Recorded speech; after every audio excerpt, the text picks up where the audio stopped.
Hello, Mr. Clay. Well, how are you this afternoon? Holy dirtball, sir. I am amazing. I can't even tell you how just happy and humbled and grateful I am right now. Yeah, totally. There's obviously something big on your plate. Well, it's not huge, but it's a big deal to me. So lately, and I think I've mentioned it a couple times on the podcast, but I've been trying to stream on Twitch, and my goal was to get my affiliate with Twitch. Right. Which once you reach affiliate, you become to a status where people can subscribe to your channel and donate money directly through the Twitch platform to you. Right. Okay. And you can also run ads on your channel to earn ad revenue.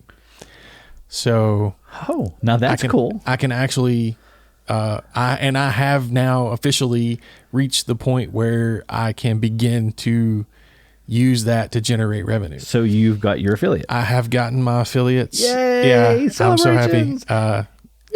Thank you. That's awesome. Anybody that listens to this that doesn't know, it's twitch.tv/Claywell, but it's the way I spell my gamer tag, which is CL4YWELL. Yeah, basically replace the A with a 4 because it kind of looks the same. Yeah, and without the 4, it was already taken. So, yeah. It was kind of forced on me. It's not because I think I'm elite or something. But it looks good. I like it. Thank you. And, I've been streaming for a while now, long enough, because there are certain criteria you have to meet. You have to stream a certain number of times. You have to stream a certain number of hours. You have to average a certain number of viewers. Right. Like, they want to make sure that you're going to put time into it. There's time and numbers there. Right. Yeah. And so I finally got my affiliates. I uploaded my emotes. All of the standard emotes have been approved. My animated emotes are still waiting for approval. Cool. Because this just happened yesterday. That's awesome. I mean, I got my affiliate email on Wednesday, but I didn't, I work. Right. So there's that pesky job that's in the way. Yeah. So I didn't have time to do anything with it Wednesday. My wife, the amazing person that she is, as soon as she heard about it, she's like, no, we're going out tonight. We're celebrating. That's Congratulations. Cool, dude. Yeah. So we went out to the steakhouse and got dinner with the family, and that was really nice. And she's been super supportive of this. I mean, cause it takes time. Like I have to go stream. You're sitting in front of the computer and putting that, those hours in front of that. So, right. Yeah. So she's been, patient with allowing me to take the time to go stream. She's been supportive just, when I have a bad day or something, because, there's some day, because you have to get your averages up. And, there's some days where you get one viewer and your average comes down. And it makes it hard to get there. And so she's been supportive, and I'm dealing with that. And she's just been awesome about the whole thing. She started buying me these Gold Peak teas. Those are good, aren't they? Oh, they are so good. What kind do you have there? Unsweet. Just a straight unsweet? Yeah, I don't like anything sweet. Yeah. I've had 2 or 3 of their different, like the flavored ones that they have as well. And I don't do peach. I don't like peach at all. Right. But I want to say there was one that I had that was maybe raspberry that was really good. There was just enough raspberry. It was really good. But anyway, I don't like flavored. I just like plain unsweet tea, plain coffee. I can't do unsweet. I wish I could, but I just can't. But she started getting me and now I'll pose these on camera when I open one. Heck yeah. And I'm like, Gold Peak tea. Get that ads in there. Yeah. That's cool. This segment of our program brought to you by Gold Peak tea.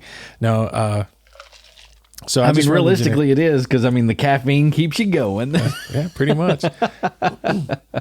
So I got my emotes, got all that stuff. It's been really cool. I've browbeaten, badgered a few of my friends and family to use their Amazon Prime. Yeah, my bruises are going away. I'm sorry. It's all good. But you if you have Amazon Prime, if you're paying for it, you can link it with a thing called Prime Gaming, and then you can link that with your Twitch account, because Amazon owns all this. Right. And as long as you're paying for Amazon Prime once a month at no additional cost to you, you can subscribe to one Twitch channel of your choice. And the channel you subscribe to gets money. Yeah. Like it's a way to support the content creator that you enjoy.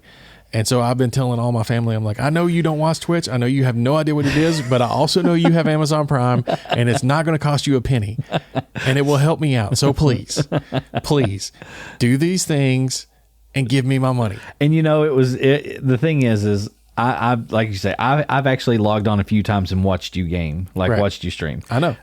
And you're one of the ones that helped get my view counts up so I could get my affiliates. Good deal. But I had no idea about the whole Amazon game thing. So, I mean, I'm happy to help you out with that, because that was just something that was sitting in the internet, corners, the dark corner of the internet that I would never looked at. So it's a benefit of Amazon Prime that a lot of people don't even know they have. And it's not even about necessarily just supporting a Twitch streamer. When you link it to Prime Gaming, you also get free games every month that you can own. That's very cool. As long as you claim them during the month when they're free, they're yours forever. That is very, very cool. And it's in the Amazon Gaming app. It's not Luna. It's like a separate thing. It's like their version of the Steam client or Epic Game Store or whatever. Like they're all over the place now. Whatever your platform for downloading and playing. But yeah, it's their version of that. Yeah. It's Amazon. And they also give you tons of free stuff in other games too. Oh, that's cool. You can get, I don't know how many exotic weapons and stuff I've gotten for Destiny. Oh, really? They just give it out in there and you just claim it, and then you go in the game and it pops into your inventory. That's very cool. So all kinds of games, Warframe, Destiny 2, the League of Legends. Yeah. You can get free stuff in League of Legends on it. Like all kinds of games. That's you really just cool. Get free in-game content. You can get free games. So it's a benefit that not a lot of people know about. Take advantage of it, people. If you're already paying for it, use it. Get your dollars worth out of it. I mean, it's there. It's just sitting there. Yeah. If you're not using it, it's just going to waste. I had no clue that it was even part of it. So I'm glad you kind of pointed me in that direction. That's really cool. Yeah. And I have no hard feelings. If you find somebody else streaming and you want to support them, give it to them. But I'm just like, you're paying for it. Use it, man. Like it's just sitting there. Yeah. So yeah, I've gotten several of my family members going on that, and my friends, and it's been unreal. Like I thought it would take months. Well, I mean, honestly, we were talking about this after we got finished with our last episode. So what, 3 weeks ago? Because I mean, we're what, about a week behind right now because we had some issues last weekend, but so literally within the last 3 weeks. Yeah, and it was just I thought it would take me months. Yeah. Like legitimately, because it's a rolling 30-day period that you have to have all these criteria met in that 30-day period. And it just so happened that it hit. Yeah, and I just got lucky enough that in my first 30-day window, I met all the requirements and got my affiliate, and so it's been unreal the amount of support that I've had from my friends and family and complete strangers on the internet. That's really awesome, dude. Yeah. So let me ask a couple of questions then really quick, since we're talking about this, and I'm a complete noob at this whole like Twitch thing. So I know, like, I've been in and watched the streams. I've chatted with you, and I guess other people can see all of that. I mean, whenever we're talking, right? Yeah. So how many games do you typically stream? Like, what I know you do that SnowRunner is my primary game. Okay, so are you still doing that one as well? Because I know there was one afternoon that I was watching, and you were like, I think I've cleared the map like completely, and then you were like, oh wait, there are new things. Yeah. So yeah, I'm still working on that. Okay, that game, that save and everything. Because I was not aware that they went back and added content to the old maps. Right. And so I'm going back and catching up all that. I've got one more map and then I'm done. So once you get finished with that game, like completely, do you have something in the pipeline? I'll probably continue to play SnowRunner. Yeah. I may start a new save, or I don't think I will, but I might go into hard mode, which is crazy. I don't really want to get into the details. I mean, you've not been in hard mode? No. Oh my gosh. Because some of the stuff that you get, like the terrain is insane. Yeah, the terrain stays difficult. Hard mode makes the back end more difficult. Like right now on a normal playthrough, like what I'm doing, if I buy a trailer, Yeah. so like a fuel trailer, when I purchase it, it comes loaded with fuel. Okay. And then I can take it out and fill up my trucks. On hard mode, when you buy the trailer is empty. So you have to go pick up the fuel. So you have to get the trailer and drive it to the fuel station, and fuel costs money. Aha. So if you're in normal mode, when you get to the fuel station, fuel's free. Okay. And when you buy a trailer, it comes fully fueled. So whenever you get hard, you're like, okay, well, I bought the trailer, and now I've got to go buy the fuel. Yep. And then I got to go to the truck and fill it. Yep. Wow. And then you have to take the trailer back and drop it at like an inventory point or something? No, the trailers, you can't. And that's another thing too. Like, so in normal, when you're finished with a trailer, you can sell it back and get your money back out of it. Yeah. Hard mode, you cannot resell trailers. Wow. Okay. Yeah. And then there's like, I wasn't aware of this, but there's transport fees in hard mode. So like when you go from say Michigan to Alaska, there are toll roads. So in the game, if you're in Michigan, you can drive from one Michigan map to the other. Okay. Like they're all connected together. But that's it. It's just the Michigan maps. Okay. So when you want to go to Alaska, you have to like teleport there. Okay. Basically you have to think of it like when you move from Michigan to Alaska, you have to have all of your trucks shipped. Oh my God. To Alaska, and you have to pay to transfer all of your trucks from Michigan to Alaska. Oh my God. Yeah, I can see where difficult mode or hard mode would be very much more difficult. Yeah, it adds an extreme, because there's times in normal mode where I've been struggling with money. Oh yeah, I can see that. I mean, there's been times in normal mode where I can't afford to buy a trailer. Like I'll have to go around the map and try to find a trailer to use it because I don't have enough money to buy a trailer. Really? Yeah. That's crazy. So I can't even imagine playing hard mode where the money is just that much more restricted. But yeah, that's SnowRunner. Pretty much everything I play is off of Game Pass. Yeah. $15 a month for Game Pass Ultimate from Microsoft. Yeah. You get a ton of free games. You can play. You don't even have to have a console. Like I know it's called Xbox Game Pass, but you don't even have. Like I can play on my MacBook Air. Oh, that's cool. Like I can fire this up and play. I'm assuming then that effectively it's just a subscription service, and as long as you can log into that subscription service, you're good to go then, right? Yeah. Well, it's actually two parts. So there's Game Pass and cloud gaming, and if you get the Ultimate, you get both. Okay. And Game Pass has some games that you have to download and install on your console, but most of them are also available on the cloud gaming. Okay. And so that's where I play most of my stuff. Like I played a couple of little indie games that are on there and like cleared them.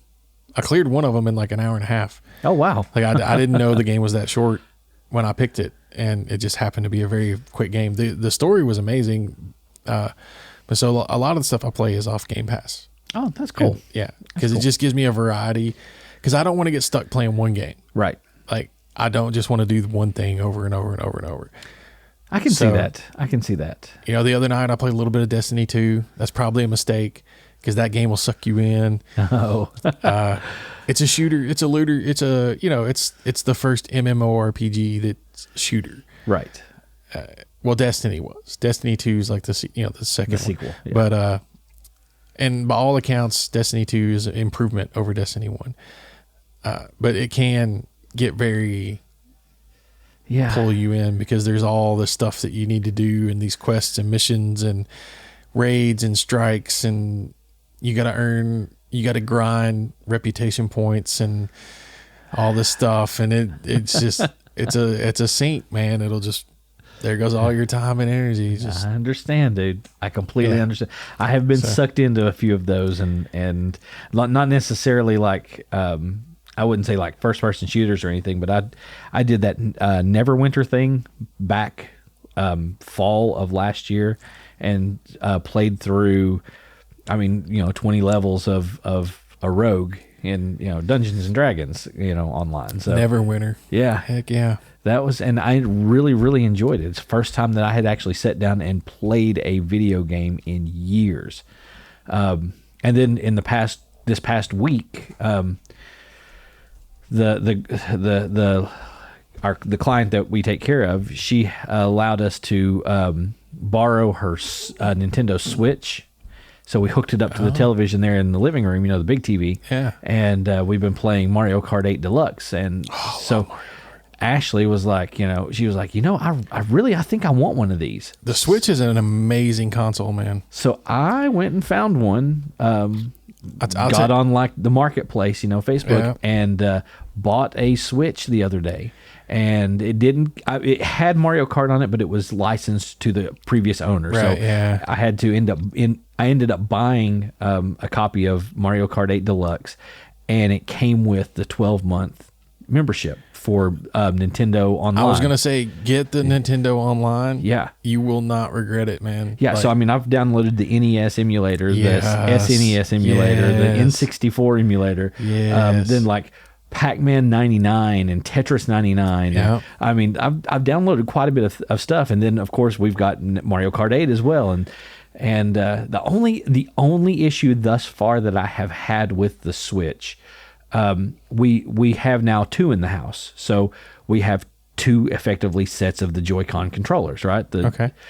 And so we were thinking, man, we'll link both sets so that way we can race against one another. With Mario Kart 8, player 1, everything works perfect. Player 2, I cannot get the tilt control to turn off on the player 2 Joy-Cons. So I'm literally having to drive with the joystick, like the Joy-Con controller thing, like a little steering wheel, because it thinks that it's got the little steering wheel. So I'm not a huge fan of, and I have not found the fix for that yet, because it just says, hey, go in there and turn tilt control off, but it's grayed out. Like you can't turn it off. And I've heard that there may be like a hardware issue where you have more than one set of the Joy-Cons trying to work with a console. So maybe that and just one of the controllers, a standard controller, works better for it. So I don't know, but the Switch is pretty phenomenal for something so small, and it's got a lot. It packs a punch. The NES and SNES emulators and the games that they have on there included. Yeah, great. It's mind blowing. Yeah, they got a lot of your classic. Punch Out, Double Dragon, all the Marios, the Legend of Zelda games. A couple of those. Yeah. Kirby, if Kirby you're a is Kirby on fan, there. they got a lot of Kirby games. Yeah, and it's great. Yeah, there was a lot. And I was like, heck yeah, this is, it's worth it just in that. Yeah. And it's $30 a year. Yeah, not bad at all. Way cheaper than anything else. Something that I think I am going to do is there's the Nintendo Online with the expansion pack. I think I'm going to go ahead and do that as well, because that will give me a Sega Genesis emulator as well. You can download that and get Sega games. And it also unlocks all of the extra bonus tracks for Mario Kart Deluxe. So there's you got the 12 or 10 or 12 where tracks that you have, or I guess cups that you have. Then it unlocks an entire another page of, nice. So, and I think it's $30 a year as well. So total $60 and you're good to go. Or I think it's $59 for the whole thing. So, but that's if you were just getting Microsoft Gold. Oh yeah, that's what you're paying for Microsoft Gold, and you get nothing except access to the network. Exactly. Yeah, and with the Nintendo, you get all the emulators and all that stuff. Isn't that awesome? It's really, really cool. Yeah. I'm really digging it. Yeah, and like I said, it's something that Penelope can play, because she is all about Mario Kart. She's burning that thing up. Yeah. Let me just tell you. Yeah, our little one, I can't believe how well she does at those games. I waited until last year, right? So she could learning to read in school. Yeah, and got her Pokemon. Oh yeah. I've never played the Pokemon games. I hadn't either until I got her that one, and it's pretty good. Yeah. Yeah, I mean, they're not exactly my thing, but it very much is that collector thing, you know, Yeah. where you get all this and all that. And Yeah. But a while ago, you were talking about Neverwinter Nights. Oh, yeah. And it made me think of a game that I used to play a lot back in the day called Baldur's Gate. Yes. And I don't know if you're aware, but D&D just released a new expansion. Baldur's Gate, yeah. Called Spelljammer. Oh, yeah. And it features one of the characters from Baldur's Gate, which you see on the screen right here. It's not the guy here that you think it is. It's this little dude right here in his hand. Minsk? No, this is That's Minsk. Minsk. Okay. The guy. This little dude right here is Boo. Oh. And Boo is a miniature giant space hamster. A miniature giant space hamster. Uh-huh. Okay. And Minsk is just the guy that carries him around. That's cool. Yeah. That is very cool. So didn't they just release also, didn't they do another Baldur's Gate recently? I have no idea. I want to say they did. I have no idea. Maybe. But I know because Minsk is on the cover of Spelljammer. Like if you look at the cover of the book, let's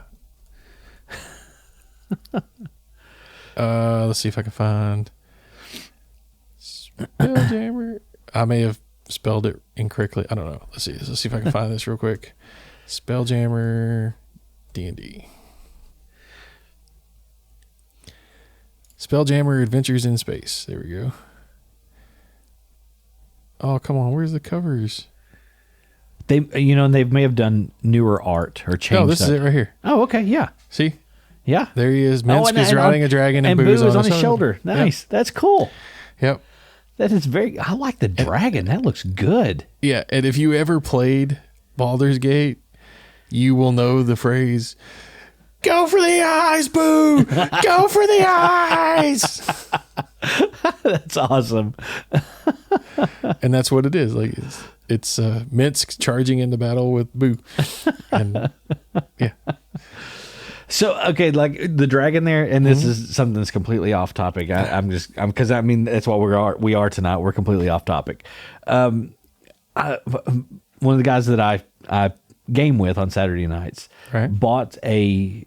He's been into the 3D printing, like a couple of them. Actually, one of them is going to college for 3D printing. Oh, nice. But that the inspiration, I guess, for the purchases that they've made was the one that went to college. And the other guy, he's like, you know what? I think I'm going to buy myself a 3D printer. So he bought one. He liked it pretty well. And he was like, this is awesome. And then he was like, I think I want to go resin. So he bought the resin printers. Now that's a lot of money. Now he's got 2 of them now have the resin printers. So that stuff's expensive. It's expensive, but I kid you not. The resolution you can get on them is crazy. It is unflippin' believable. The detail that he is able to get. He is printing Dungeons and Dragon minis, the small, standard 1-inch minis. And it's to the point that say he did some mind flares, and one of them was holding a spell book, and you could read, or you could see the runes on the spell book. So, as tiny as that would have been in that thing's hand. But he did a 3D print of of the dragon, Tiamat, the 5-headed, and he's in the process right now of painting. And I'm telling you what, dude, it is unreal, the resolution. It blows my mind. And to watch that thing work, I really didn't know how the resin printers work, necessarily. Yeah, it's UV light, right? It's UV light, and it prints from the bottom up. Yeah, well, they all print from the bottom up. Yeah. Well, what I'm saying is, so a standard 3D printer, you start on the base and it builds as it goes up, right? So this one, though, whatever you're printing is stuck to the top. So the resin is in the bottom and the lights. Oh, it prints upside down. It prints upside down. Yeah. I had no idea that it did that. I thought that was just phenomenal as well. And just getting to kind of watch it go. And it's faster. The resin printers are a heck of a lot faster than the. Yeah, but the resin is also a heck of a lot more expensive. It's more expensive. It really is. And it's not as, there are some issues with resin. after it has to be cured properly. Yes. And he had to build himself a curing tank for it. Yeah, it has to be cured properly. It's still, and it never will be as durable as PLA. Like Really? PLA is more durable. Yeah, just because of the way the resin adheres and all that. Like even after it's cured, like it's just more. I think it's more brittle. Oh, I can see that. Yeah, like because like you can break the stabilizers and stuff like so much easier than you can with like the PLA. The PLA is a little more flexible. It's a little tougher. Yeah, but it's also, you can usually, like if you look really close, a PLA print will usually look like pixelated. Yes, like the edges are always like stair steps down. It's never like a smooth slope. It's layers. Yeah, where resin you can get like a real smooth, almost glass like. Yeah, and you can do that with PLA, but you have to sand it. Yeah. You have to sand all the edges down, which makes you lose a lot of detail. I mean, unless you were really, really good with that. So, but I like to say it was pretty phenomenal to watch all this. They're really cool. Yeah, yeah. The resin printers are amazing. Like I've seen one, but yeah, it was really, really cool. Yeah, without a doubt. I'll try to grab a couple of his quote unquote botch prints, which are still flipping phenomenal, and bring them over so you can guys check those out because they are unbelievable. Like awesome. Unbelievable. Awesome. So yeah. Anyway, that was completely off. We saw the dragon. That was completely off. Complete sidetrack there. That's what this one's going to be all about. It's just a sidetrack. And so you were talking, you started talking, okay, you're talking about the resin printer, which is like this weird technology thing.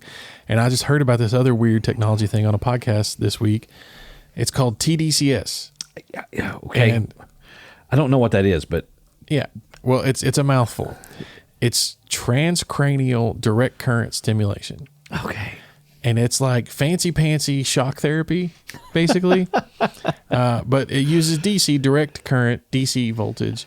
So, like standard EST, electroshock therapy, uses AC voltage and it's pretty high voltage. Right. This is usually at like 9 volt DC. Okay. Small stuff. Yeah. I mean, it's still tingly, but not much. Yeah. So these, and there have been, it's just really blowing up lately because this is what just absolutely floored me when I was finding out about this. You can go to a decent electronics store. Okay. I would say Radio Shack, but they don't exist anymore here. Yeah. But, I mean, I think there's still a few around, but just they're hard to come by. But yeah, something like a Radio Shack. Yeah. We'll say that. And you can buy the components to make the hardware to do this yourself for around $20. Okay. And you're like, why would I want to give myself shock therapy? Well, it is being proven to be highly effective in learning. Like small studies that, granted, there's been no large scale studies. But these are all small studies with fairly conclusive and fairly consistent data that says that there are pretty noticeable and immediate improvements. And typically you will put one electrode on your upper shoulder area of one arm, and then on the opposite side of your head, depending on which areas you're trying to boost, because you have to put it on your head in a different area to boost different parts of your brain. So like if you want to learn math, the electrode has to go, over, I don't know the areas, right, but it'll have to go like, over in your this temple. Spot. Yeah. And if you want to boost like artistic creativity or pattern recognition, sorry, there's a bug like right in my face. If you want to boost something like artisticness or pattern recognition or something like that, you would like put it kind of right behind your ear. Okay. And then the patch would go on you. And it depends left side and right side too. So you have to be, math is like on the right side and pattern recognition is on the left side, or so, the other one would go on your opposite arm. And you turn this thing on, and there are people and now it's not 100% goody. So there are people that report pretty consistently that they get a metallic taste in their mouth when it turns on. Okay. Some people, I mean, obviously there's going to be an electric current, so that's a possibility. Yeah. Okay. Well, I mean, you're messing with your brain. Yeah. So yeah, things can go wonky. I'm not saying I would ever do this myself. So I have something here in front of me that I'm going to turn around and show you on my computer here in a moment, but just continue. Yeah. Because this is what it's putting me in mind of, okay? There's negatives, like the people have had skin burns and stuff, like, because you're making this yourself. Right. It's, you got to know what you're doing. And, there's people that have severe headaches. There's people that have had loss of consciousness. But if it's done carefully in a controlled manner, they have shown significant improvements in test scores and retention. There have been people that have gone, those tests they do where they give you like 20 words and then wait like 5 minutes and ask you what those words were. Right. And people will go from like 6 words correct. Then they'll do this TDCS. Yeah. And they will do the same thing and they'll go to 20. I heard that. So I mean, I guess I can see this because you're stimulating those areas of your brain and possibly, short-term memory. And I mean, you really have to be able to sink something in short term for it to transfer over to long term. So if this is helping to kind of burn those things in. Yeah. Now, so I don't know. Like I said, it's relatively small case studies. There's no big long-term studies. So, who knows how long this stuff stays around. So this is what it makes me think of. Right. I'm sure it's like one of those like multi-sensor. No, this is exactly Doc Brown. Dr. Brown with that crazy thing on his head. That's what it makes me think of. I'm like, okay, so yeah, no, you know what this means? This thing doesn't work. I can see you going there, but no, what I'm talking about is just like 2 electrodes. Right. And like one on one side of your head and one somewhere else. But there was a lady in the story I heard that she went to a place that works with special forces units. Yeah. And they use this TDCS to help train. And she went into their simulator and it's a live fire simulation. Okay. And it's a room. And in the room are sandbags, wall barricades, stuff like that. The entire outer surface of the room is a projection screen. Okay. 360 all the way around you. So it's like a sensory room. It's a training room. Yeah. And they put you in a live fire situation and in like a military combat situation. And you're in a small squad, you're pinned down and you're being assaulted by an opposition force. Right. And they were like, they give you a real to life facsimile of an assault rifle. Yeah. It doesn't fire anything. It has a light sensor in the front, the old duck hunt gun, basically. Right. But it has a CO2 cartridge in it that when you pull the trigger, it kicks. You recoil. Yeah. It gives you the recoil. It gives you the feel of a gun. It's the weight. Everything is the same as a real one. And they put you in there and you're wearing, you're in it. Yeah. They've got the full surround speaker system. You're wearing like a AR headset. You've got the gun. You're surrounded by sandbags and torn down walls and, you're in there. And this lady went from, she managed to defeat one hostile person. Yeah. To the second time she did it, she went afterwards and she said, I just felt overwhelmed. It was ridiculous. There was stuff everywhere. I couldn't figure out where to go. I couldn't figure out what the biggest threat was. I couldn't make a decision. It was just, and I mean, I can imagine in a real combat situation, that could easily happen. Absolutely. It's completely overwhelming. Yeah. Stuff coming from everywhere, stuff exploding. Yeah. Stuff going nuts. And she's like, then they put her on the TDCS. They ran the simulation again. Afterwards, she said that, you guys put on easy mode. She's like, you guys turn that down to like half speed She's like, people were moving slower. She's like, you gave me like way more time. And they go, no, it was the exact same simulation we ran the first time. And she went from defeating, I think it was like, I think they said 4 or 6. Yeah. To 100%. She cleared every hostile. Okay, so and this was a non-combat person. No. Here's what I'm thinking here, though. I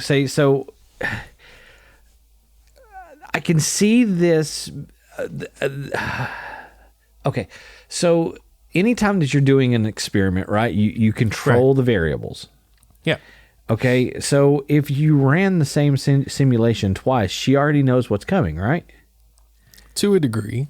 So, I mean, they have to take into account that as well. Now, I mean, I'm not saying that they ran the exact same, like people spawn in the same places, people approach in the same vectors. Just that it was another battle or another combat situation that was with the same elements. Yes, it had the same number of hostiles. They approached at the same velocities. There was the same number of explosions. Yeah. Okay. Now that I mean, changing it up enough to where and it may have been the exact same scenario, right? But you got to look at a person's perspective. You don't go from clearing 4 to being to 100%. Yeah, that's true. This is true. And her perception of it wouldn't go from, oh my God, I'm completely overwhelmed, to like, you guys were playing that at like half speed. This is true. Like, and even they didn't have a direct interview with the actual combat people that they work with, but they were speaking rhetorically, from talking afterwards, after the training with the combat personnel, that they had similar experience. Huh. They were like, when the TDCS was on, it was much easier. Okay, so I need to look this thing up. Yeah, pretty much. It's ridiculous, man. Like you can use it to help, like I said, with pattern recognition, with like all kinds of stuff. Like they use this to train sonar people. So you can like literally purchase pre-made. Yeah, you can. But I'm just saying, like, you could buy the stuff yourself to make it for like $20. Yeah, I was going to say the whole kit you can purchase on like a kit to build it for $28. Yeah. Or you can buy the prefabbed everything with the nice little like computer display screen for like $125. Yeah. I mean, that's pretty phenomenal. Yeah, and it runs on like a little 9-volt battery. To me, it looks like it runs on one of the electrical, like the what do you call them?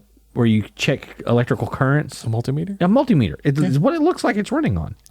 Yeah, but I mean, inside that is just like a little 9-volt battery. Yeah, that's the power source. I wonder if it's like a TENS unit, because it looks like TENS unit pads as well. Probably something similar to that. I mean, that's essentially but a TENS unit uses AC current to stimulate your muscles. This would be a DC stimulation, but very interesting. It just blew my mind that you can just $20 and a 9-volt battery and some stuff, and you can like make yourself smarter. Like what? That's pretty phenomenal. Like I have to say, this is one of those things that I want to see it in action. I do. I want to see like real studies done. That would be awesome. Like more than just small case, 20 to 50 people. Yeah, like I want to see like a large scale. Like a real large study. Yeah. But I just thought it was like incredibly interesting, the way that and it's something that technically you could do at home. Yeah, I mean, really, this is. So it says here, the question is, what does TDCS do to the brain? Stimulates and activates brain cells by delivering electrical signals. The lasting modulation of cortical excitability produced by TDCS makes it an effective solution to facilitate rehabilitation and treat a range of neuropsychiatric disorders. I mean, there's a lot of potential here if it were done in a clinical setting. Yeah. That's the thing. And I will say that right now there is no evidence to suggest that. I was going to say let's put a disclosure out there. We are not. No. I'm not advocating for this, and I don't suggest that anybody tries it. I'm just saying I'm very intrigued by the idea of it. Yes, and that's the bottom line right there. And there is no evidence that shows that it helps with regeneration of degenerative processes like Parkinson's or Alzheimer's or stroke patients I'm seeing right there, schizophrenia. There's no evidence that it helps any of that. This is just to improve certain aspects of certain neurons, right, or ganglia or whatever they are in your brain. Yeah. Wow. I mean, really, I'm intrigued. I guess that's what I should say. I'm really intrigued. Yeah, it's crazy. Yeah. It's just crazy. And like I said, to me, it's just the fact of, you can do it at home with like $20 and some solder. Yeah. That's what blows my mind. Like, this isn't a MRI, it's not like something right. that's $800,000 or whatever they cost. I mean, it's just, and it has the potential to help people. That's really cool. Yeah. Like, as long as they can make sure that it's not causing any kind of long-term damage. Exactly. That's the thing. That's where I would really want to see the long-term or the large scale tests and research, because I'd really want to make sure that what a person is doing is not damaging, because, you start getting into the, how the brain works, and you've got all kinds of lasting damage that could surface years and years from now. So yeah, that's the only thing. Yeah. It's just, I just, like I said, I heard about this on a different podcast I listened to, and it just really intrigued me. And they describe that state of like everything was slowed down. Yeah. You hear that whether they're talking about pattern recognition or, one of the hosts of the show had him do it to him. Yeah. And he was those stereographs. Yeah. Like the 3D hidden eye images. He's like, I'm terrible at these. I can never see them. And they gave him one, and he looked and looked and looked, and they said it took like 17 minutes before he was like, oh, it's whatever it was. It's a dolphin. Yeah. Then they hooked him up with the TDCS, put it on, activated it, and he was just like, boom, boom, boom, boom, boom. Yeah, he did 43 of them in 2 minutes. Oh my gosh. Yeah, he was like, oh, it's a puppy. That's a ball. He was just bang, bang, bang, bang, bang, bang, bang, bang, bang. And I know we're on a podcast, but I wish you could literally see my face right now. It's crazy. What? Yeah. Yeah. Yeah. So now I guess I'm more than intrigued. Yeah. And he said afterwards he had and that was another thing he said. He said, it felt like he sat there for an hour looking at these pictures. And it was 2 minutes. And they said it was like 2 minutes. Yeah. And that intrigues me because I have been known, I think what this, like, I've heard people refer to this before as a flow state. Yeah. This happens to me. Like, people don't believe it, but this happens to me. Like, when I really, and it's something that makes me think I may have like a little bit of undiagnosed ADHD or something like that, because if I'm really getting into something, like if I'm trying to fix a problem or fix a computer or really focused on cracking something's just aggravating me and I want to get to the bottom of it and I want to know why. Yeah. What, researching something online, trying to find out why a piece of software can't do what I want it to do, or why my computer is doing this weird thing or whatever, or, putting a computer together and it won't boot and trying to figure out why. And, I will look at that and think, I've been here like 15 minutes. And you've been there for like 3 hours. Yeah. No, I've done that. I get that if I'm really, really, really, really, really focused into something like that. Yeah, but that's exactly what a flow state is when you're just like zoned in, you're focused solely on this one task. So that happened earlier this afternoon. Whenever I talked to you earlier and was like, hey, yeah, we're going to get together and do this tonight. Right. So I was working on a pool, right? And when I got there, the water was like 4 inches low. They've got a leak, and I know it's somewhere in one of the jets. We just don't know. There's like 13 jets or 13 or 14 jets on this pool. Is there a Benny? Huh? A what? A Benny. What's a Benny? Benny and the Jets. Oh, no. I walked right into it. No. So anyway, there's like 13 or 14 jets, like returns on this pool. And I know that it's leaking at least a couple of those. Okay. So while I was there, I cranked the water on and go and grab my water sample, go ahead and test everything. And then I sat down and was like scrolling through Facebook for like 5 to 10 minutes, right? Yeah. A couple of guys came from, the place there. They hung out by the pool there, and they were like, so what are you doing here? I was like, I'm the pool guy. I'm putting a little more water in the pool. So typically to put about 4 inches of water in that pool, about an hour and a half. Right. I was there for 15, 20 minutes. There was 4 inches of water that went in that pool. When I looked down at my watch, it was 6:30, and I was like, oh, wow. Where did that time go? Right. Completely gone. Yeah. I have no clue where it went. And so you may have slipped off into a flow state, or you may have just drifted off and I may have just taken a nap. I don't know. but I mean, I know for me personally, that happens to me. Yeah. Like I will be up, active, working on something, and just because I'm so focused on it, and like I don't get hungry, I don't get thirsty, nothing else. I'm just here. I'm here in this thing. That moment, it's you. And yeah, I'll turn around and it's been like 4 hours, 5 hours. Yeah. And doesn't even register to me that like time has passed at all. Yeah. Yeah. So I just thought it was interesting. I understand that. Well, I just thought it was interesting that this device seems to artificially create that frame of mind. And I'm wondering if... But it sounds like it almost does it in reverse.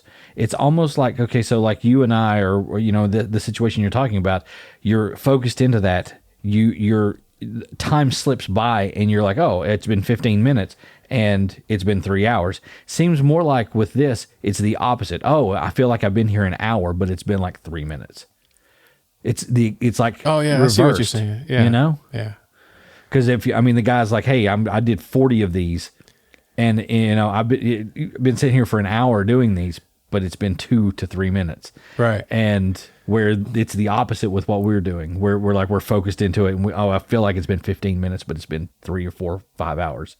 So it's you know what I'm saying? It's reversed. Oh, yeah, it is reversed. Yeah, so that just hit me. So that's not the thing.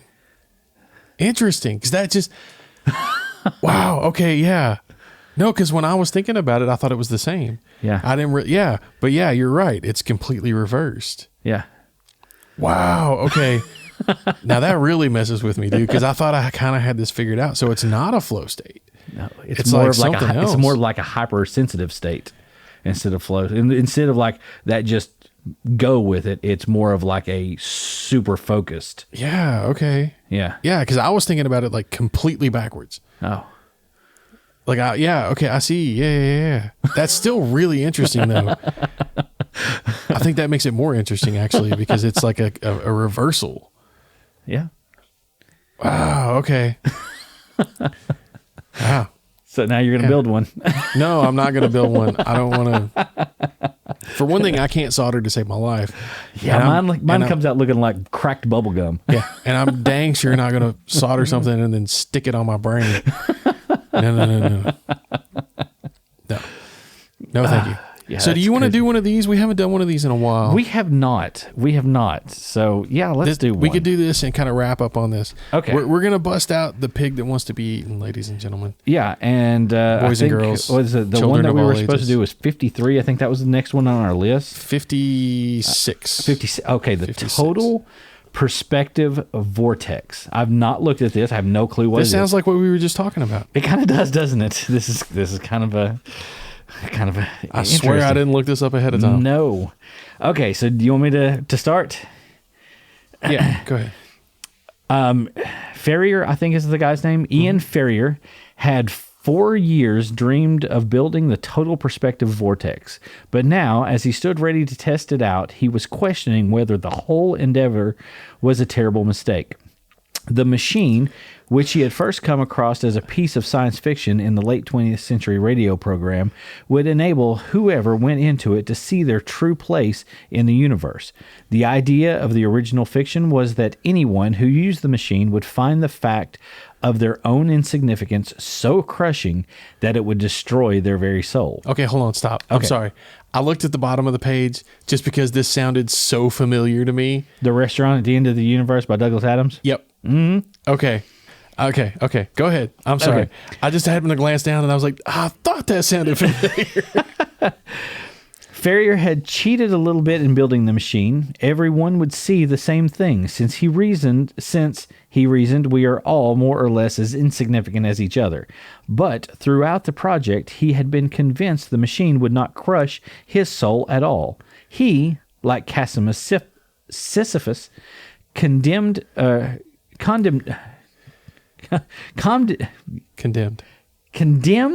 Yeah, Sisyphus is condemned to push a boulder. Okay, endlessly. I've totally stumbled that word. That's condemned to push a boulder endlessly uphill, only to see it roll back down again.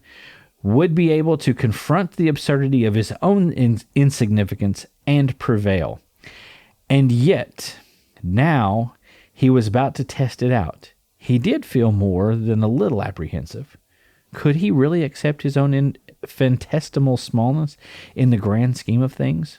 There was only one way to find out. Interesting. So, can you take something? I guess what we're looking at here is, what effects would this vortex have? Because it was designed to affect all people the same way. But in the creation of it, it was designed to affect everyone specifically and crush their soul. To show them their place in the universe and how insignificant they truly are, the speck of dust that they truly are. Right. And I don't know. So here's their take on this, okay? Okay. As a thought experiment, the vortex is contradictory. On one hand, it invites you to imagine what would be the case if you entered the vortex. But on the other hand, the whole point of the hypothetical device is that we cannot imagine what it would show us. Right. Because if you could, it would destroy you. Exactly. It would crush you. You'd be, yeah. So,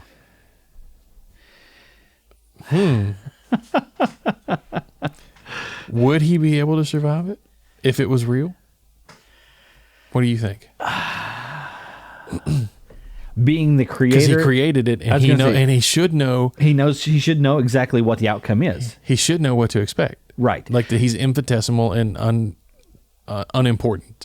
Yes. And if knowing that going in, then at least he has some ground laid. Right. And he has a foundation to know, okay, when I do this, I know that's going to show me how insignificant that I am.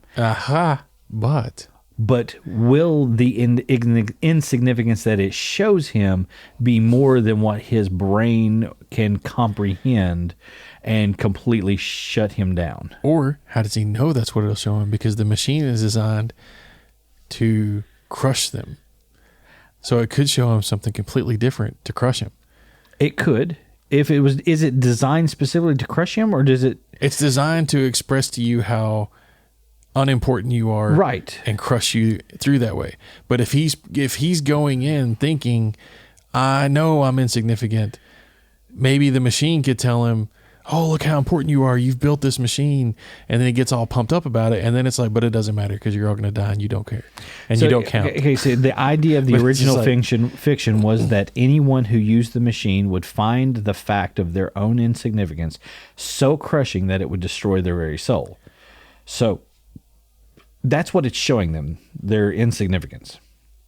Not necessarily building them up or anything else. It's just literally just showing them how insignificant in the grand scheme of things they truly are.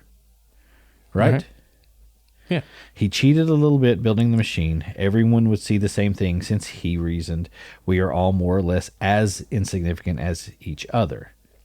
But throughout the project, he had been convinced that the machine would not crush his soul at all. He, like Casimicephus, condemned to push a boulder endlessly up the hill only to see it roll back down again, would be able to confront the absurdity of his own insignificance and prove it. So basically, that's what he's thinking. He's looking at it and going, okay, I have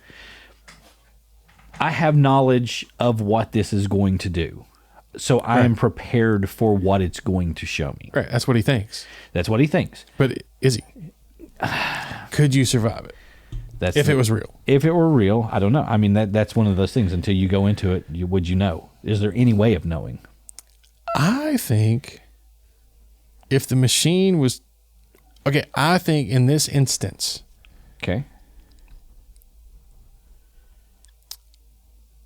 Because he cheated in the design and built it to show everyone the same thing. No, he didn't necessarily show them. Yeah, it did. No. That's what it says. He cheated a little bit in building the machine. Everyone would see the same thing since he reasoned we are all more or less. It would show everyone the same thing it would show everyone the same thing to show them how insignificant they are. Okay. Which may not be as impactful on some people as it would on other people. True. So I'm saying since he built it that way, I think it would totally be possible for somebody to survive it. So it has a fundamental flaw. Because there's a flaw in the design. Now, if the machine was built to be truly show each person their own thing to show their own insignificance, right? Then I don't think you could. True. I agree with that. If it was designed properly to custom tailor for each individual, I think you would be in trouble. Yep, I think you are absolutely right. But I think because of the design being everyone sees the same thing to illustrate their insignificance, that there is a chance that some people would not be as impacted. So right. I mean, I completely see that. That's where I stand. And if you want some more brain twisters, just read Douglas Adams. The man will confound you. I'm not kidding. Have you read The Hitchhiker's Guide? I've read parts. I've never read it cover to cover. So one of my favorite things, several of my things, like I love, one of his illustrations, to me, one of the perfect illustrations of a Douglas Adams line is, I want to get it right, so I'm looking up the exact quote. Right. He's talking about these giant alien spaceships that just kind of teleported into Earth's atmosphere. And then and this is a quote, "The ships hung in the sky in much the same way that bricks don't." End quote. I mean, that is like a perfect example of Douglas Adams to me. But I mean, here's the thing. That is a visual. That is a literary visual that is built by him, because I can completely see that. They are literally there, because if you throw the brick in the air, it's going to come back down, and they do not. Yeah, exactly. But I mean, to me, that's just that's great. Perfectly a thing that will tell you, like, there are a few of those quotes that from that book that like the secret to human flight. That's another one. No, the one that I'm thinking of is was it something to do with a comma? The comma and something around, I can't remember now. Probably. But yeah, there was something to do with a comma. But yeah, whenever I read through that, I was like, oh, that is just phenomenal. But yeah. So another one to me is the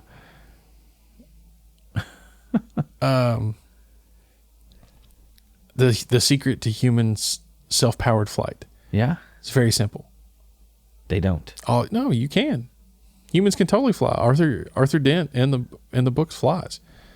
Okay. It's really easy. All you have to do is throw yourself at the ground and miss. This is true. If you can miss the ground, I guess you're flying. That's all you have to do. And that's just another example of Douglas Adams. Like, it's just, he has a very unique style. But to me, a book that just better illustrates his sense of like absurdist comedy. Yeah. Is Dirk Gently's Holistic Detective Agency. I've not even heard of that one. It's a mind bender. Like when you go around for like the first half of the book, you're just reading it going, what is wrong with you? Like, what? Because the main character is Dirk Gently. He runs a detective agency and he keeps getting hired to solve these cases. And he keeps just like going off on all these random tangents because he's a holistic detective. Okay. And like, it's all this stuff. And then like halfway through the book, it all starts coming together. And then you're like, oh my God. Like, that actually makes sense now. Like, that actually makes sense now. Like, when I was reading it at the first, it was just gibberish. Yeah. But now, it makes sense. Like, it totally makes sense right now to me, the way his logic was flowing. That's cool. I need to read him. I really do need to read Douglas Adams. Him and Terry Pratchett. Terry Pratchett, with Good Omens. Yeah. Dude, I watched the series. I've not read the book, but the book's really good. I've got to read the book because if it's anything like the series is phenomenal. Yeah. Yeah, the series is really good. And it's a pretty good adaptation because I think Neil Gaiman had a lot to do with the television side of it. And he was the co-author for Good Omens, the novel. Right. Him and Terry Pratchett. And but yeah, the Discworld books are really good too. Like and Terry Pratchett has another one. And I know I've talked about it before, but it has one of the best illustrations of it has one of the best illustrations to me of like socioeconomic disparity. Okay. And it's from a comedian, a comic author. Like Terry Pratchett is very well known for his like a surreal comedy. Discworld is like his biggest thing. And we did this. We read this. Yeah, I've read this before. I know. Yeah, The Boots. Yeah. Yeah. It's from Terry Pratchett, and it's the reason this is a quote from Discworld novels from I don't know which book this is in, but it's Sam Vimes is one of the characters. He's the captain of the City Watch, so it's in one of the City Watch books probably. But here's the quote: "The reason that the reason that the rich were so rich," Vimes reasoned, "was because they managed to spend less money. Take Boots for example. He earned $38 a month plus allowances. A real good pair of leather boots cost $50, but an affordable pair of boots, which were sort of okay for a season or two, and then leaked like hell when the cardboard gave out, cost about $10. Those were the kind of boots Vimes always bought, and wore until the soles were so thin that he could tell where he was in Ankh-Morpork on a foggy night by the feel of the cobbles. But the thing was that good boots lasted for years and years. A man who could afford $50 had a pair of boots that'd be still keeping his feet dry in 10 years' time, while a poor man who could only afford cheap boots would have spent $100 on boots in the same time and would still have wet feet.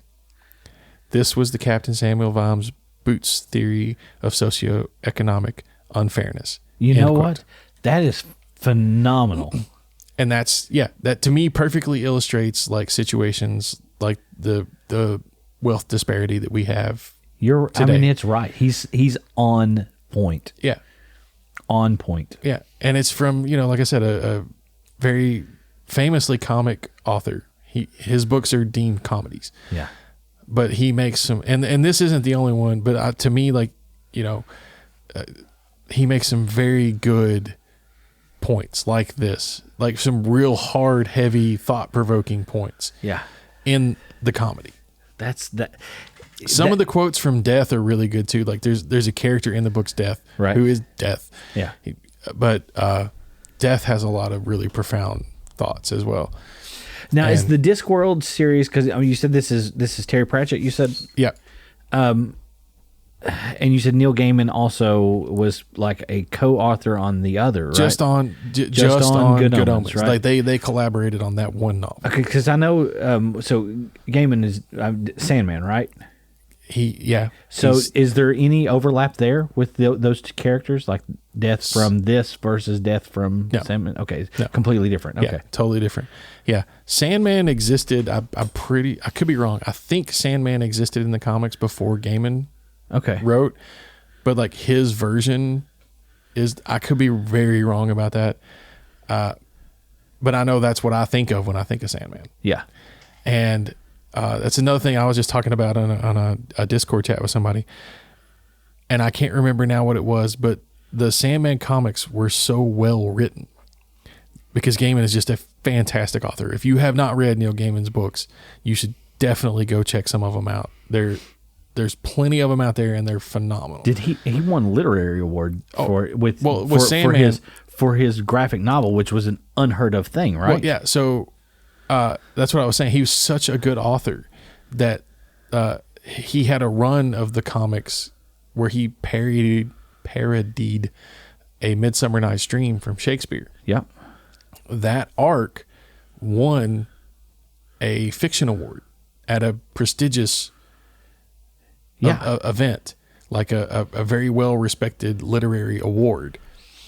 After they gave him the award, they found out that it was a graphic novel because they only read the text of it. They weren't aware that it was adapted from a comic book. Right. Like they only read the printed text on the page. And they were so distraught by the fact that they had given their snooty uppity award to a lowly comic book author. Yeah. That they changed the rules of their awards program so that a graphic novel was no longer eligible to win the award. That's what I remembered reading about that. Yeah. Yeah. Yeah, that's crazy. Yeah. Gaiman is a fabulous, bar none, is my favorite author. Yeah. From Neverwhere to American Gods to Good Omens, the Graveyard Book, Coraline. Gaiman blows me away. Yeah, like that's cool. The way he writes, his perspective. I dig it, man. Like he's got my number. I dig his stuff. So have you watched any of the new show, the Netflix? I don't have Netflix anymore. Oh, you don't? Yeah. Yeah. I've heard good things. I mean, I have too, and I have not watched any yet. Yeah, from people that like the comic, I've heard good things. That's good. And that's good because that's always the thing that really gets me whenever they start to adapt things to film. Yeah, I mean, there's little nitpicks and little. I mean, there's always that. But like, I've got the absolute. I've seen Sandman. Yeah, like the big leather bound, oversized books. So I'm a fan. Yeah. But yeah, I've not watched any of it yet, but I think I'm going to. And you know, Ashley was talking about it the other day. She was like, "There's this show that I think I really want to watch." She goes, "Have you heard of this?" And I was like, "Oh yeah, that's like the graphic novel, the comic books." Yeah. And she was like, "What?" And I was like, "Oh yeah, yeah." So, but anyway, so I'd say that may be something that we watch over the next couple. Well, you'll have weeks. to let me know how it is. It's well, we should just get together and I'll watch it. Maybe. My life has become very packed. Trust me, I know. Mine has too. I go from school to come home, change clothes, pools, come home, food, get the kid ready for bed or help do all that, and then myself ready, and then sleep for a few minutes, back up, do it again. I mean, yep. Except where you do pools, I come home and do Twitch. Yeah, so. Yeah. It's full. Yeah. Tomorrow morning, bright and early, I'll be up at 9:30 streaming. I know you. I would never normally say this, but I'm really looking forward to cooler weather because pools are going to close down. Right. Right. I'm very, very, very, very thankful for the pools that I have been doing, but I'm ready for a break as well. I hear you, man. Yeah. I get no breaks. No. But I do it because I enjoy it. Like, that's the way I've looked at it is if I love playing video games. Yeah. So if I can do that and turn it into a way to help support myself and my family. Oh yeah. I mean, why not? If you become like a top Twitch, you never thought you're going to get affiliates that quick either. But if you become one of the top Twitch streamers, that's going to be awesome because then I'm going to be co-hosting with like one of the top Twitch guys, and that's going to be flipping awesome. I mean, I thought I would get there. I just didn't think it would happen that quickly. But I don't have the time to put in.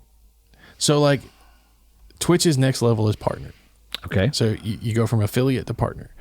And the requirements, so like for affiliate, I had to average 3 viewers per stream. Okay. For partner, you have to average 75. Okay. That's a jump. It is, but it's not an unattainable jump, obviously, because people do it. Yeah, but you have to put in the time. You do. You have to start streaming 10 hours a day every day. But you also have to start somewhere, and that's where you are. I am somewhere, and every journey begins with a single step, and I know. And I'm not down on myself. Like people hear me and they think I'm down. I consider myself a realist and a pragmatist. And yes, I could possibly get there. Yeah. But to me, as a realist, it would take tremendously more effort than I can put into it at this time. Right. I mean that's fair, completely fair. So I'm not trying to say it'll never happen, but with things the way they are right now, I don't have what I feel like. There are not enough hours in the day. Well, I just don't have. Yeah, I don't have the.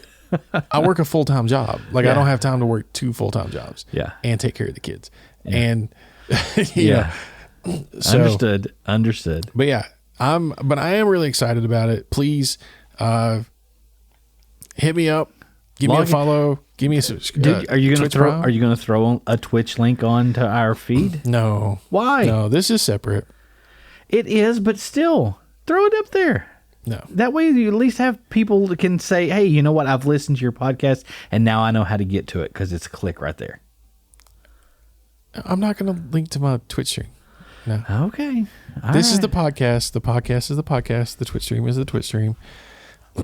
Okay. All right. I mean, I don't care to come on the podcast and talk about the Twitch stream and say, but I'm not going to start I'm not just saying, stuff, I know I wouldn't necessarily say like, hey, you know what, let's just throw advertisement after advertisement or anything like that. But if someone is interested, they should be able to quickly. Well, I gave the address. There. Okay.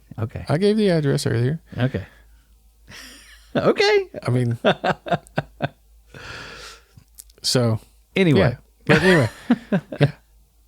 Favorite authors, I guess we need to go through. We need to do that again. We should. We need to sit down and talk about books. That was one of our biggest episodes. I mean, I've not read a whole lot since I think we did that, but I've read a little bit. So I've read a lot. Yeah, but I didn't read a lot. You get a lot of windshield time, so I audiobooked a lot. Yeah, yeah. And the public library finally got in the Expanse novels, and I've been listening to the Expanse novels. And even though the show is amazing, the books are so much better. Oh my gosh! Isn't that the way it goes, though? Yeah, Gaiman is like by far and away my favorite fantasy author, but I think as far as like realistic sci-fi, the pen name James S.A. Corey. Yeah, is just almost untouchable. That's cool. The world and the rules and the real physics and stuff that they've built into that universe, is just beyond belief. That's cool. Like just the thought that they've put into keeping everything, where we are in physics, but just advanced, and maintaining that. And making sure that they don't have errors with that stuff, is unreal. Yeah, that's cool. So, and the books, the story is just so good, so good. The only thing the last thing that I read actually was a book that was written by one of my friends from McRae County. She penned a book called Find Me. and it was really good. The story was good. It was nice. So, and she's working on another, so I'm looking forward to that one as well. Awesome. Yeah. Who's that? Shout him out. Misty Shepherd. She is. She's from McCrae County. If you want to find the book, you can go on Amazon. It's called Find Me by Misty Shepherd. It's kind of like a. I don't want to say it's not thriller. It's more of a kind of a mystery type book as well, and it's a fairly quick read. You can knock it out pretty quickly, but cool. It's well written. There were things that were in the book that I thought were like things from our childhood, like McCreary County childhood, like local, like real stuff. Yeah. And I was like, oh, I know that. I knew that. So that stuff like that just made my heart happy. So, right on. Yeah. Like going down to the dairy bar. Dairy bar. The dairy bar wasn't in there, but she did talk about. I want to say there was one point where she was talking about milkshakes. And I know that's what she was referencing. Right on. So, yes. And then there was one, there was a record, a vinyl, that she referenced, and like she called it out by name. And I was like, oh, as a matter of fact, it's over there on the shelf. There's 2 copies of it. So, right on. Yeah, it was really, really, really cool. That's really cool. Yeah. And then next episode 50. Yes. We're finally there. It only took us 7 years, but we got there. This is the 50th Eve right now, right? Yeah. So we've got a special thing lined up. We're going to do like a video challenge. Yeah. We're going to have that posted up on our social medias. Uh-huh. We're going to have a special guest. Yeah. Can we reveal who our guest is now? Sure. Okay. All right. Do you want to hold it off until? Yeah, let's hold it off. Okay. We're going to have a special guest next time. Yeah. So be waiting, be attentive, be ready to listen. Yep. We'll have a third voice here with us. That deep voice. Yeah. It's like velvet. Yeah. Yeah. We'll have somebody back on the show. Yep. And like I said, we're going to do a video challenge kind of a thing, so we're gonna have that up, and I'm looking really, really forward to it because I know what it is, and we've not revealed any of that either, have we? No. So there's one that both of them I've really wanted to try, so I cannot wait. Yeah, I cannot wait for that. We're gonna get it all captured on video for you guys. Yeah, you get to see it raw and unfiltered, and then we're gonna have a big episode and just kind of a chill hang, and hopefully we'll be able to talk. Yeah, no doubt. That's all I'm going to say about it is hopefully we'll be able to talk. And that's all I've got to say about that. That's right. All right. So if you want to find us, you can do so on Facebook, www.facebook.com/groups/2mindspodcast. That's one way to get a hold of us. And that's one of the places you'll see the video that we post. Yep. So keep an eye out for that. And I think we not only will you be able to find us there, but both of us link to that group when on our feeds as well. So if you're one of our buddies, you'll see it. Click our links as well, or either way that you want to go about it. Yeah. If you want to get in contact with us, correct my dumbness when it comes to Sandman comics, if I'm wrong, which is very likely, shoot me an email, let me know about it. It's twomindspodcast@gmail.com. Yeah. You can tweet toward us at twomindspodcast. That's where you'll find us on Twitter. Yeah, you can hit us there. You can get any of our episodes, this episode, all of our past episodes, our entire library is on our hosting site, twominds.podbean.com. Yep. And then, of course, there are mirror sites that carry our podcasts. Whatever your podcast catcher is, you can search Jason Claywell or Jeremy Ham, put those in quotes, or Two Minds Podcast, depending on which one you're using. Spotify, Apple. Yeah. Apple Music, Google or Apple Podcasts, Google Podcasts, whatever. You can find us. If you search the Two Minds Podcast, it's a little wonky whether or not you'll get it. Usually, if you search one of our names, you'll definitely get it. Yep. The logo looks like two brains with microphones. Yep, that's us with headphones on. And if you've ever seen our page, that's the link for where we are here live from the Two Minds Podcast Studio, which is kind of weird. Sorry. That's just totally wild for me. I love it. Yeah, it's great. This is an amazing setup. So much better than